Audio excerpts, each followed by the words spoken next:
Well, look what we have here. This is the Samsung Galaxy S21, literally stepped into the KL Gadget Guide doors, literally just 10 minutes ago. We are unboxing this ahead of its launch this 14th January at the Galaxy Unpacked event. The box looks super sleek, super nice, and super thin. Why is it so thin? Well, just like Apple, Samsung has decided to take out the charger and not include it for sake of reducing carbon footprint. Say what you will about it, let's get into the unboxing.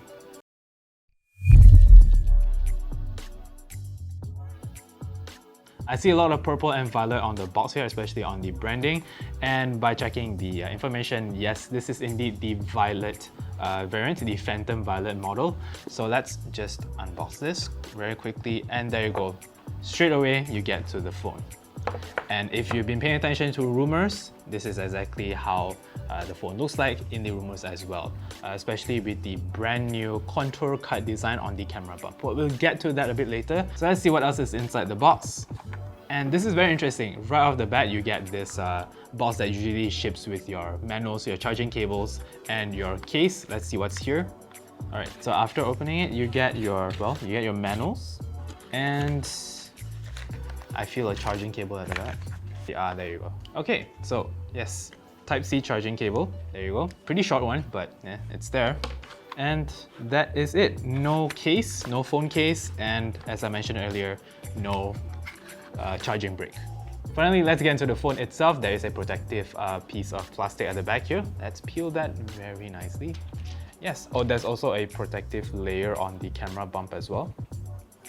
Okay, as I mentioned earlier, this is the violet variant, the Phantom Violet model. It also comes in pink, grey, and white. The S21 and S21 Plus shares the same color models, but the S21 Ultra comes in only Phantom Black and Phantom White. Finally, I get to talk about one of the more interesting features of the brand new S21, which is its back panel design. Now, Samsung calls this their new contour cut camera design, where the camera bump sort of curves towards the edge of the phone. Now, what's interesting is that they sport sort of different finishes, the camera bump and the base finish of the phone itself. We have the violet version as mentioned earlier, but the camera bump itself is sort of a chrome copper finish. The back panel is anti-fingerprint. It sort of feels like frosted glass, but it is glass-stick. The camera bump here also sports the same sort of finish, but just in a different color. But say you go to the bumper of the phone itself, this is where the glossiness comes in. It's almost got a mirror-like finish, and this is where it picks up all your fingerprints. It's not too bad. The design looks at least unique, so it's not the same thing every year. But to each their own. Some of you might like what Samsung has done with the S21, some of you might not.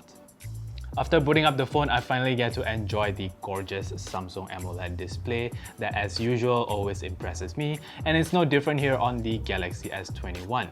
Every model of the S21 series ships with the dynamic AMOLED panel that has variable refresh rate of up to 120 Hz. The display resolution on the S21 is only 1080p, while if you want a 1440p resolution, you'll have to go for the S21 Ultra. Now, it goes without saying that a flagship Samsung device is always going to have a gorgeous display, and after looking at it for about a few minutes or so, the colors are bright and they pop, and details are super crisp, and as typical of a Samsung, well, I love it.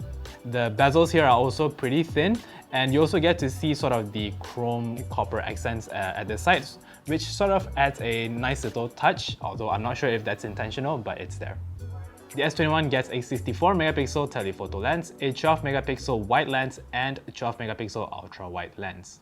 And one of the newer features for photography is the enhanced portrait mode. So after you take a portrait shot, you go into your gallery, choose that image, and instead of just letting you change the level of bokeh you get in a portrait shot, you can also change the studio lighting effect on the subject itself, whether you want to brighten it or darken it, or you have other effects too, such as high key mono, low key mono, color point, or even a big circle bokeh around your subject, and as well as the spiral spin bokeh mode.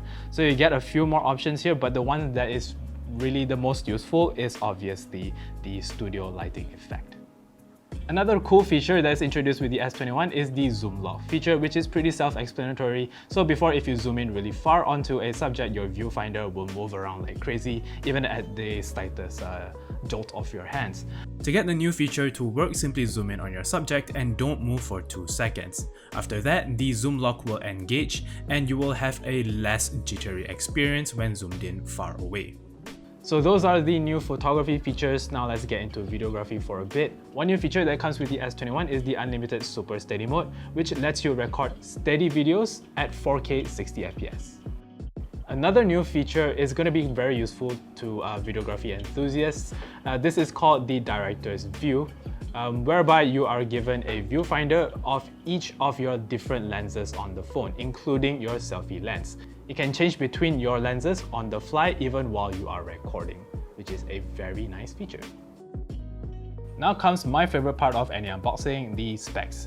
After checking with CPU-Z, we know the Galaxy S21 ships with the Exynos 2100 chipset, 8GB of RAM and 256GB of internal storage. We're not quite sure how many variants there are in Malaysia as of yet, but we will definitely keep you updated.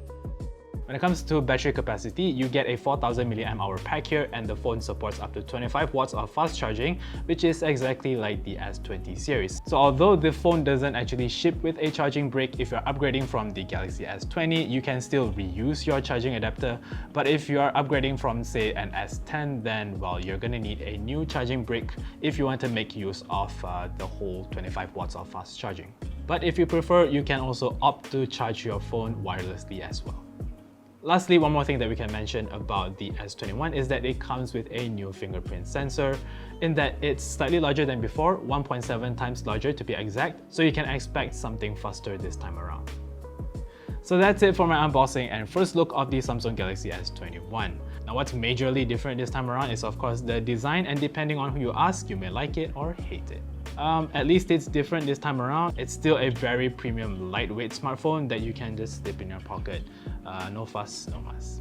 Under the hood, of course, you get that very powerful Exynos 2100 and awesome camera specs and new features to go along with it. I haven't really gotten the chance to play around with the phone yet, but I'm already starting to like it just a little bit. At the time of recording, of course, the phone hasn't officially been launched yet. We will update you with more information, including the official pricing, in the description box below. If you like this video, remember to subscribe, give us a thumbs up. This is Victor signing off.